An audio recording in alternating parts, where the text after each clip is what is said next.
Rrugtimi im në Alumil filloi 8 vite më parë, kur disa profesionistë nga kompania më arritën dhe më besuan një pozicion si inxhinier. Mu deshën vetëm disa muaj që të fitoja besimin e kompanisë, dhe nga një specialist i thjeshtë i aksesorëve, që ishte pozicioni në cilën fillova, u gjenda në krye të departamentit të aksesorëve.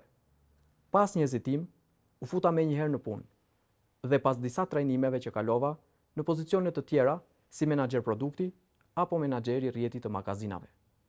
Ndërsa lidhja me Alumilin u forcua, ne fituan besimin e njëri tjetrit. Megjithatë, më e rëndësishmja, së bashku, ne fituam zemrën e të gjithëve, dhe përmes kësaj alkimie profesionale, kompania më dha një mundësi edhe më të madhe, për të qenë menaxheri i përgjithshëm për Alumil System në Afrikën Lindore. Ky pozicion i ri solli një sër sfidash të reja më vete, por unë isha i vendosur të punoja, dhe tani, pas 2 vitesh si drejtori i përgjithshëm, ndihem më afër se kurrë me Alumilin.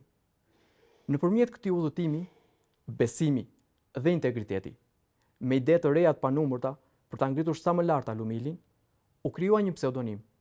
Shumica e klientëve tani më referohen si djali i Alumilit.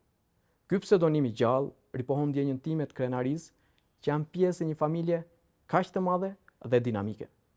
Gjatë gjithë këtij procesi jam përballur me shumë sfida, por fal tyre jam pjekur si individ dhe si profesionist, dhe sot mund të them me besim se jam shumë krenar që jam një Alumiler.